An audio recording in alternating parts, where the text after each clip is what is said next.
Hey guys, Tony here, and today I'm gonna show you all about smart doors in No Man's Sky.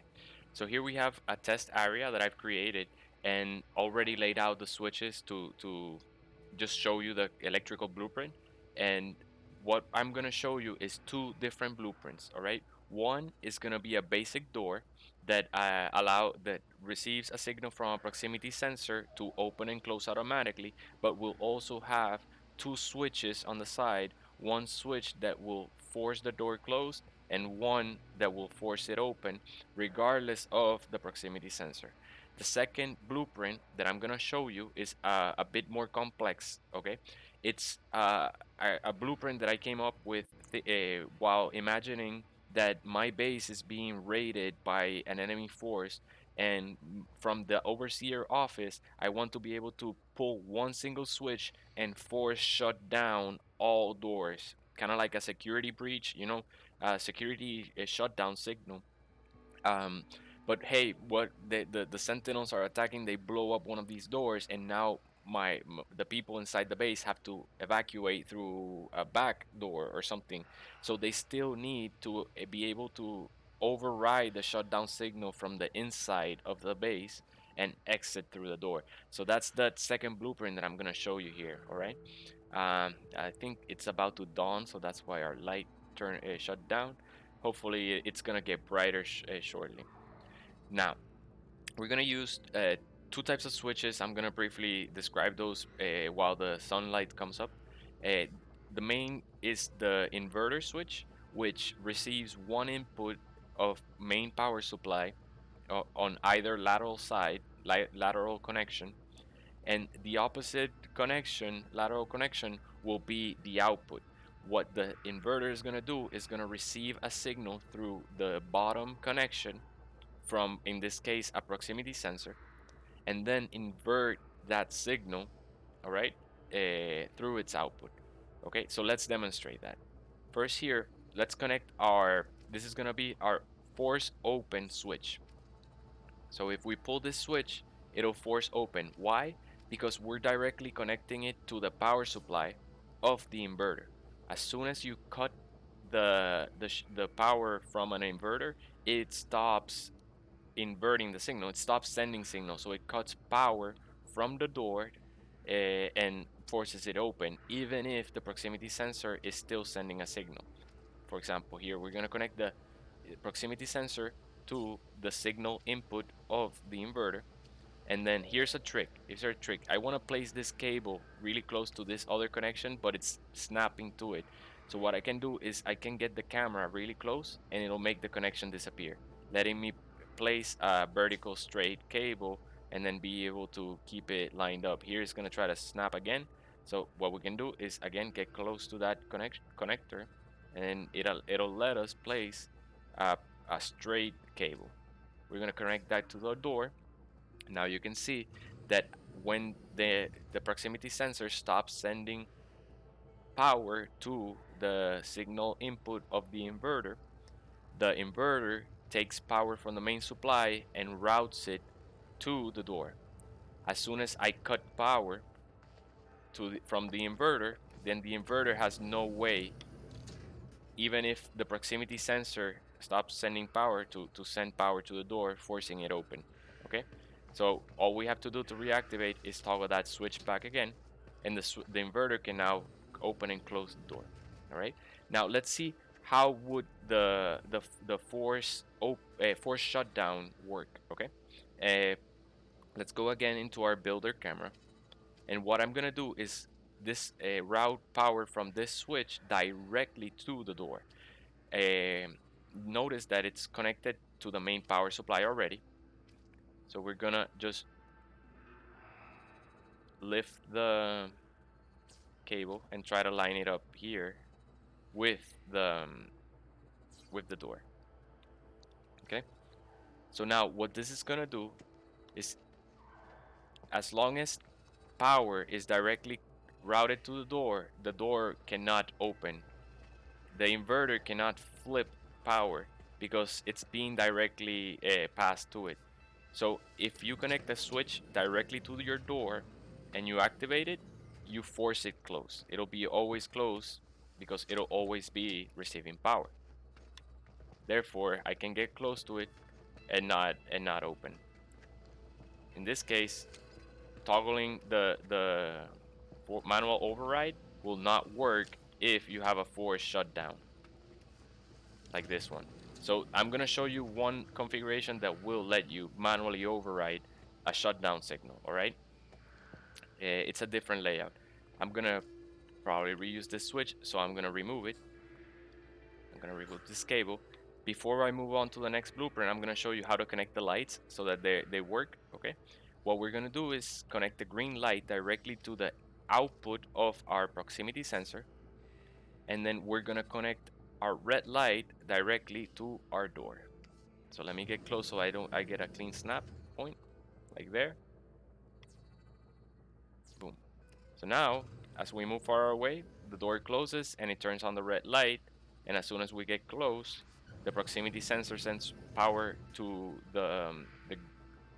the green light, and the inverter cuts power to the door, making the door open. There you go. That's the first blueprint right there. You can take a screenshot, pause the video, but that's the main configuration here. And you saw how the power here worked, where if we connect it directly, we can force a shutdown. Let me just line it up there. That's kind of like that's the blueprint, a better screenshot there. Okay, so let's disconnect this because I'm gonna use this switch again. All right, so now here we're gonna create that super secure door that accepts a single signal from the overseer office to shut down, and still will have one switch that is gonna be its main override. All right, and the trick is that instead of powering the proximity sensor to the main power supply like we did over here, we're gonna connect it to one switch, to a switch, and that is gonna let us shut down the signal. All right, so I'm gonna try to get it lined up, but it's not really that important. Then so let's connect our proximity sensor to our switch, and then we're gonna connect the signal, the output signal of the proximity sensor, to the green light, and the green light to the signal of the inverter. The inverter is gonna then be connected to the door, and the door again connected directly to the red light. That's how the red light is super easy. Just connect the door to it. And what we're gonna do now is we need to power the inverter, and this inverter we're gonna connect to a second switch. All right.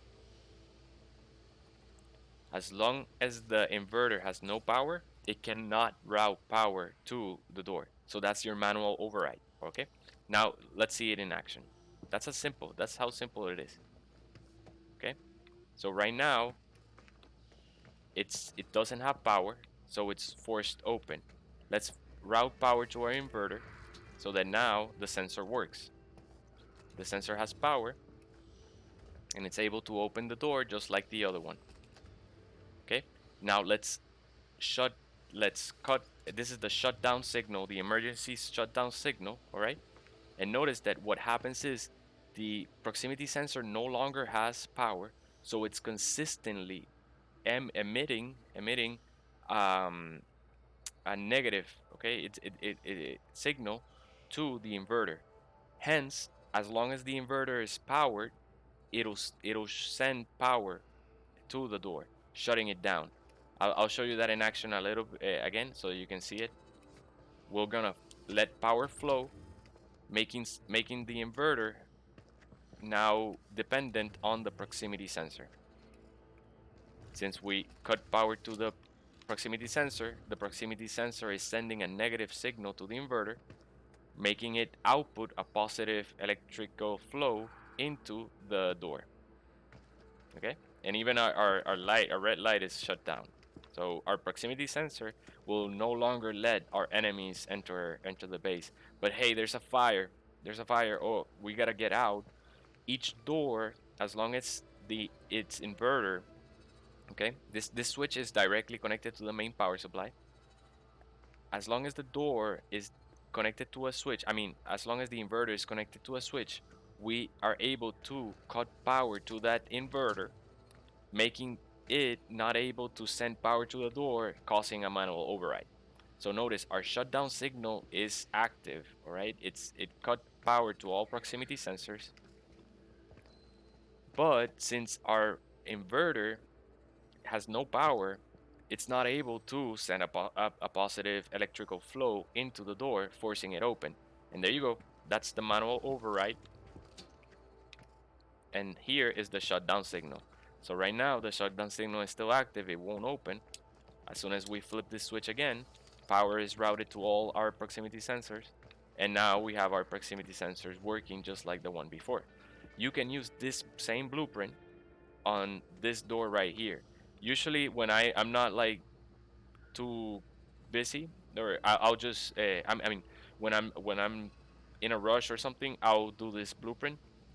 And when I want to make a really cool base and I want to make an overseer office with all the circuits, then I use this one. Because imagine if you have 5 6 doors, you have to make sure that the all those doors, all their proximity sensors are connected to the one switch, so that when I flip this switch, all the doors shut down.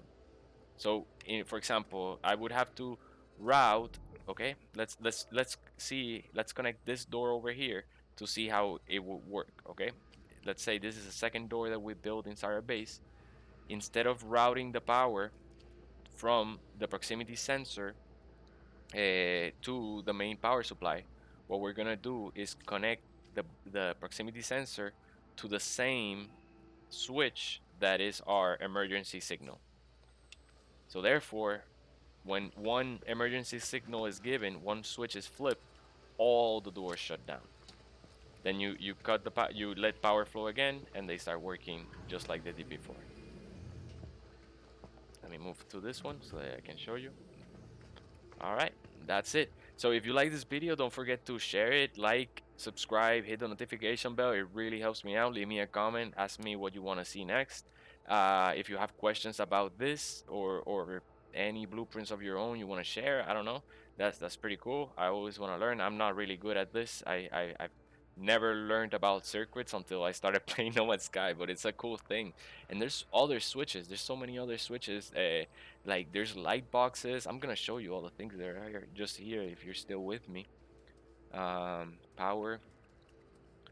So we saw the inverter, but I don't have I haven't played with the auto switch. I think it works kind of like the inverter as well. Notice that it has a two lateral input and output, and also has a signal. I haven't played around with the button that much, or the floor switch. So there's a few things that I still want to like figure out how to use properly, and create creative things. Okay, let's see. There's also here. That's not all. There's light boxes. There's noise boxes. I haven't played with any of this. A sphere creator. Byte beat machine. Oh my god, there's so many things. I gotta spend a lot of time playing with these, but I'm probably gonna do that in Twitch. I'm just gonna start a Twitch soon, so I'll let you guys know all the details of the schedule, the link, and all that, so that you can just come and say hi. It will really be, a good thing to see you guys directly, chat with you directly. So with that said, I'm gonna sign out here. I hope you enjoyed this video. Again, don't forget to like, subscribe, share, hit the notification bell. It really helps me out. Have a good one, guys.